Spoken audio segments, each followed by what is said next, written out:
आज के इस एक्सप्लेनर में हम एक ऐसी जगह की बात करने वाले हैं जो सच में किसी चमत्कार से कम नहीं है। हम बात कर रहे हैं वनतारा की। ये कोई आम जू नहीं है, बल्कि दुनिया का सबसे बड़ा वाइल्ड लाइफ रेस्क्यू और रिहैबिलिटेशन सेंटर है। तो चलिए, बिना टाइम वेस्ट किए सीधे इस अविश्वसनीय दुनिया के अंदर चलते हैं। लेकिन आगे बढ़ने से पहले मेरे पास एक बहुत ही दिलचस्प पहेली है। सोचकर देखिए, ऐसा कौन सा जानवर है जो पैदा तो डॉट्स या धब्बों के साथ होता है, एकदम चित्तीदार, लेकिन जैसे जैसे बड़ा होता है वो बिल्कुल एक ब्लैक एंड व्हाइट पांडा भालू जैसा दिखने लगता है। कोई आइडिया है? इस सवाल को अपने दिमाग में रखिएगा, क्योंकि इसका जवाब आपको हैरान कर देगा। और उस रहस्यमयी जानवर का जवाब कहीं और नहीं, बल्कि भारत के इसी वनतारा सेंचुरी में छिपा है। जरा इसके स्केल की कल्पना कीजिए। यहां सिर्फ छोटे मोटे पिंजरे नहीं हैं, बल्कि पूरे 50 एकड़ में फैला हुआ ओपन सवाना ग्रासलैंड है। 50 एकड़ मतलब यहां रेस्क्यू किए गए जानवरों को ऐसा लगता है जैसे वो अपने असली जंगली घर में ही आजाद घूम रहे हैं। अब ये नंबर एक बहुत कुछ कहता है। क्या गेस कर सकते हैं कि इसका क्या मतलब है? दरअसल एक शांत, सीधा सादा दिखने वाला विशाल जिराफ अगर अपनी पूरी ताकत से सिर्फ एक किक मार दे, सिर्फ एक, तो वो किसी भी इंसान की पसलियां तोड़कर उसका दिल धड़कना रोक सकता है। लिटरली सिर्फ एक किक काफी है। तो सवाल ये है कि इतने ताकतवर और खतरनाक जानवर की देखभाल कैसे होती है? यहां काम आती है पॉजिटिव कंडीशनिंग। मतलब कोई जोर जबरदस्ती नहीं, कोई जंजीर नहीं। जिराफ अपनी मर्जी से चेकअप के लिए आगे आते हैं।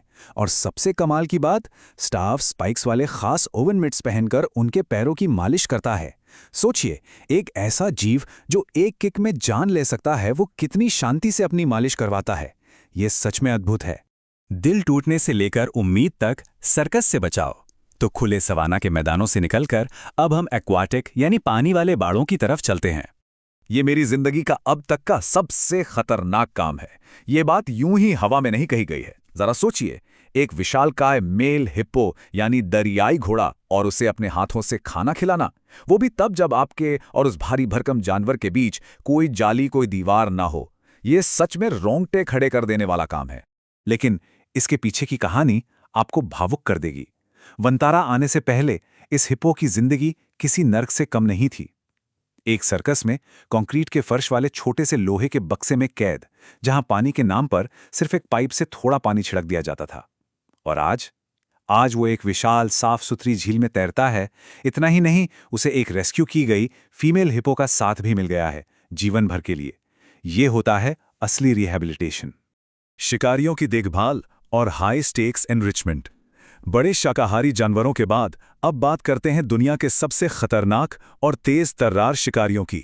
सिर्फ 2 सेकंड और स्पीड 0 से 70 किलोमीटर प्रति घंटा। जी हां, हम चीतों की बात कर रहे हैं। अब प्रॉब्लम यह है कि चीते मैराथन रनर्स नहीं होते, वो स्प्रिंट एथलीट होते हैं। तो उन्हें फिट कैसे रखा जाए?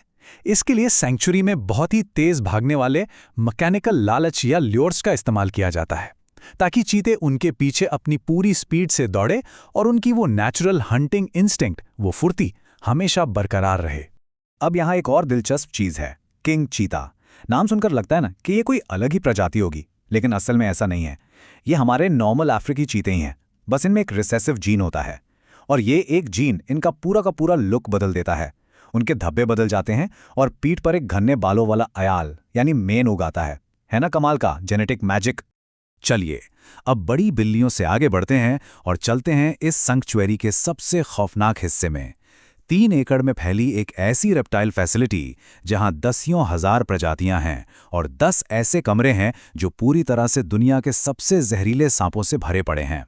सच कहूं तो कमजोर दिल वालों के लिए ये जगह बिल्कुल नहीं है। और यहां का काम कितना रिस्की है, इसका अंदाजा आप असिस्ट फीडिंग से लगा सकते हैं। ये बेबी स्पाइडर टेल वाइपर हैं, ऐसे सांप जिनकी पूंछ बड़ी होकर एकदम मकड़ी जैसी दिखती है। ये बच्चे खुद से खाना नहीं खाते, तो स्टाफ को क्या करना पड़ता है? बहुत ही सावधानी से एक रबर टूल से उनका सिर पकड़ना होता है और फिर उनके नन्हे नन्हे इंटरनल ऑर्गन्स को बचाते हुए खाने को धीरे धीरे मालिश करके नीचे धकेलना पड़ता है। एक छोटी सी गलती और खेल खत्म। हम यहाँ रायट शील्ड्स यानी दंगारोधी ढाल लेकर बैठे हैं। अब आप सोचेंगे, एक एनिमल सैंक्चुरी में पुलिस वाली ढाल का क्या काम? ये ढालें साउथ अमेरिकन रिवर ऑटर के बाड़े में जाने के लिए इस्तेमाल होती हैं।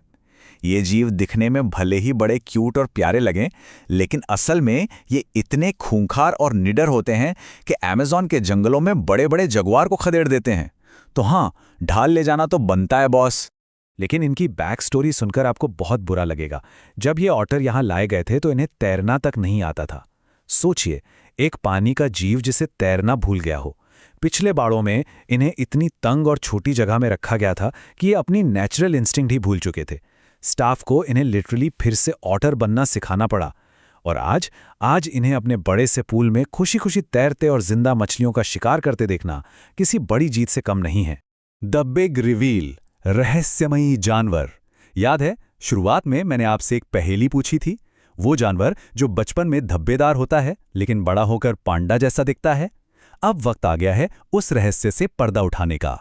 और वो जानवर है मलयन टेपियर। देखिए इसे, ऐसा लगता है जैसे किसी माइथोलॉजिकल कहानी से निकलकर आया हो। ये गहरे वर्षावनों में रहने वाला एक एक्वेटिक मैमल है। इसका आधा शरीर पांडा की तरह ब्लैक एंड व्हाइट होता है और नाक बिल्कुल एक स्नॉर्कल जैसी होती है। ये स्वभाव से बहुत ही शांत और प्यारे होते हैं। और हाँ, इन्हें पेट की मालिश करवाना बहुत बहुत पसंद है। अब इन्हें बिजी और एक्टिव रखने का तरीका भी बड़ा मजेदार है। इनके बाड़े में बास्केटबॉल जैसी एकदम नई और अनजानी चीजें डाल दी जाती हैं ताकि ये अपनी उस स्नॉर्कल वाली नाक से उसे टटोलें और उसके साथ खेलें। बस एक छोटी सी प्रॉब्लम है, ये टैपेर पानी के अंदर ही टॉयलेट करते हैं, तो केयरटेकर्स को इनके साथ खेलने के लिए लिटरली पूप सूप वाले गंदे पानी में उतरना पड़ता है। लेकिन यार, इन जानवरों की खुशी के लिए इतना तो करना ही पड़ता ही है। खूंखार छोटी बिल्लियां। चलिए अब इस एक्सप्लेनर के आखिरी पड़ाव की तरफ पढ़ते हैं। चलते हैं रेगिस्तानी हैबिटेट्स में, जहां हमें मिलेंगी कुछ ऐसी बिल्लियां जो दिखती तो बहुत मासूम है लेकिन असल में बेहद खतरनाक शिकारी हैं। मिलिए सैंड कैट से। ये बिल्कुल आपके घर की पालतू बिल्ली के बच्चों जैसी दिखती हैं, है ना? लेकिन धोखे में मत आइएगा। इनका कैमोफ्लाज इतना गजब का होता है कि ये रेगिस्तान में पूरी तरह गायब हो जाती हैं। और सबसे हैरान करने वाली बात बताऊं, इन्हें पीने के लिए पानी की जरूरत ही नहीं होती। नो वे, सही सुना आपने। ये बिना पानी पिए कई दिनों तक जिंदा रह सकती हैं क्योंकि अपनी जरूरत का सारा मॉइस्चर सीधे अपने शिकार की बॉडी से चूस लेती हैं। नेचर सच में क्रेजी है। और यह है अफ्रीकी ब्लैक फुटेड कैट्स। ये भी साइज में छोटी हैं लेकिन इनकी हंटिंग इंस्टिंक्ट बहुत बहुत स्ट्रांग होती है। इन्हें बोरियत से बचाने और इनका दिमाग तेज रखने के लिए स्टाफ एक घूमने वाले मैकेनिकल पंछी का इस्तेमाल करता है। जैसे ही वो खिलौना हिलता है, इस छोटी सी बिल्ली के अंदर का वो खूंखार शिकारी तुरंत बाहर आ जाता है। ये देखना वाकई बहुत फैसिनेटिंग है। तो एक विशाल सर्कस हिप्पो से लेकर रेगिस्तान की इन खूंखार छोटी बिल्लियों तक हमने देखा कि कैसे वनातारा इन जानवरों को उनका खोया हुआ सम्मान और प्राकृतिक जीवन वापस दे रहा है। ऐसे में ये सवाल हम सभी के लिए है, हम एक समाज के रूप में ऐसी जगहों को कैसे सपोर्ट कर सकते हैं जो जानवरों को सिर्फ एक तमाशा नहीं बल्कि उन्हें वो जिंदगी देने की कोशिश करते हैं जिसके वो हकदार हैं। इस बारे में जरूर सोचिएगा। आज के इस एक्सप्लेनर में हमारे साथ जुड़ने के लिए बहुत बहुत शुक्रिया।